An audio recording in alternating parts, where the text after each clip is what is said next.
Comment construire une porcherie moderne, solide et parfaitement adaptée au climat tropical africain sans commettre d'erreurs fatales? Bienvenue sur notre chantier à Kinshasa.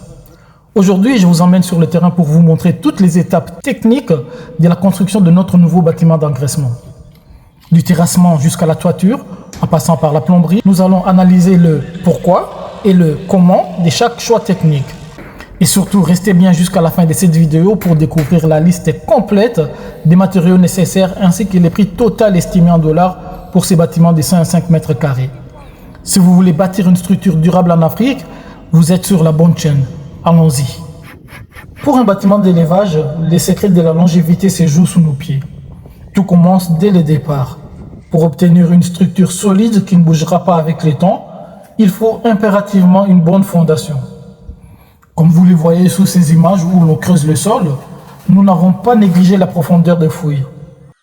Après ces fondations rigoureuses, nous avons enchaîné avec un remblayage minutieux, suivi d'un tassement maximal du sol à la dame, dans chaque loge bien entendu.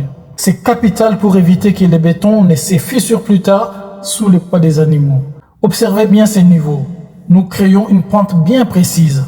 C'est important. Dans l'élevage des porcs, l'humidité est l'ennemi numéro 1. Cette pente permettra aux urines et à l'eau de nettoyage de s'évacuer instantanément vers le couloir extérieur. Juste après, nous coulons la dalle de béton.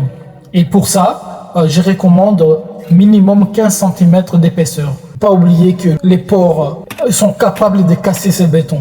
Alors, pour ne pas recommencer éternellement le travail, faites-en une bonne fois pour toutes de qualité. Et en parallèle, nous réalisons les coffrages pour couler nos colonnes en béton armé avant de passer au crépissage de murs de séparation. C'est du solide et c'est fait pour durer.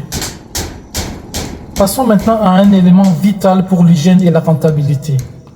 La gestion de l'eau. Vous pouvez voir ici notre arrivée d'eau principale avec l'installation des tuyaux en PVC rigides et ses robinets extérieurs. Il y a également des robinets intérieurs qui sont tous indispensables pour les travaux de nettoyage au quotidien. Mais la vraie astuce technique se trouve à l'intérieur de loge. Nous allons y installer un système d'abreuvement par pipette automatique. Pour s'adapter parfaitement à la croissance des animaux, chaque loge dispose d'une double installation.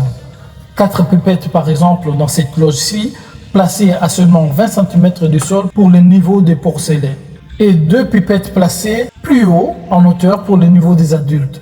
Pourquoi des pipettes plutôt que des bassins d'eau classiques? Tout simplement parce que les pipettes empêchent les porcs d'essuyer l'eau ou de la renverser.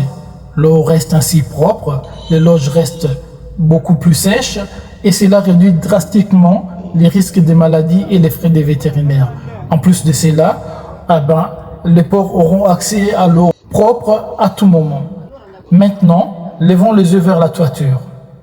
Pour la charpente, nous avons choisi des madriers solides et des chevrons également très solides afin de garantir une stabilité maximale face aux intempéries. Effectivement, dans ces coins-ci, nous avons des vents très violents, très forts qui s'abattent parfois. Nous sommes à Kinshasa et donc pour nos madriers, nous avons sélectionné l'essence Lifake. C'est les bois les plus durs de notre région qui résistent au mieux aux insectes, aux maladies et qui durent le plus dans le temps. Si vous nous suivez depuis un autre pays africain, que ce soit au Cameroun, au Sénégal, en Côte d'Ivoire, au Nigeria ou ailleurs, veillez à utiliser les bois les plus lourds et les plus résistants de votre zone économique. Par-dessus notre structure, nous posons des tôles ondulées classiques, mais regardez bien ces détails architecturaux. Nous avons volontairement créé un débord des toits très important. Pourquoi ? D'abord, pour empêcher l'eau de pluie de fouetter à l'intérieur des loges lors des violents orages tropicaux. Ensuite, ces débords créent une zone d'ombre permanente. Les porcs d'engraissement, ainsi que tous les porcs d'ailleurs, ne transpirent pas et supportent très mal la chaleur. En limitant le soleil direct, on garde les bâtiments frais, ce qui permet aux animaux de manger sans stress et de prendre du poids beaucoup plus rapidement. Mais la réalité du terrain, c'est que la construction des bâtiments, peu importe sa taille, coûte de l'argent. Ici, à Kinshasa, les prix des matériaux sont très chers et fluctuent constamment selon le taux du dollar et l'humeur des commerçants du marché. Je ne vais pas vous donner un devis complet dans cette vidéo, mais si cela vous intéresse, écrivez-moi simplement en commentaire et je ferai une vidéo entièrement dédiée au prix et au devis de construction réelle à Kinshasa. Pour vous donner une idée globale, les prix estimés pour ces bâtiments d'engraissement de 105 mètres carrés tournent autour de 12 500 $.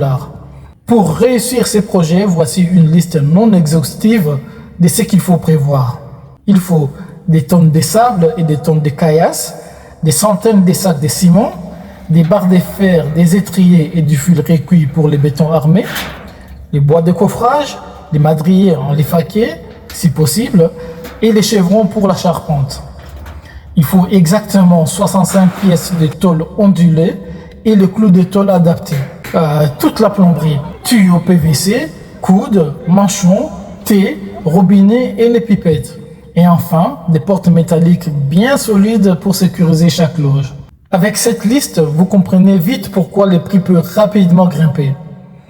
À tout cela, il faut évidemment ajouter les coûts de main-d'œuvre pour les maçons, les briquetiers, les charpentiers, les plombiers et sans oublier les frais de transport des matériaux et, très souvent sur nos chantiers, la ration alimentaire quotidienne pour les ouvriers. Voilà comment on conçoit et on budgétise un bâtiment d'engraissement aux normes. Mais comment exploiter cet espace? Au maximum, bien entendu. Combien d'animaux peut-on y loger et quelle est notre stratégie d'autofinancement? Pour les découvrir, ou plutôt pour les savoir, je vous invite donc à suivre nos différentes vidéos sur cette chaîne.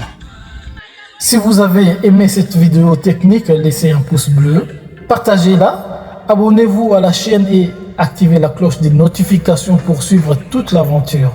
Merci à tous et à très vite.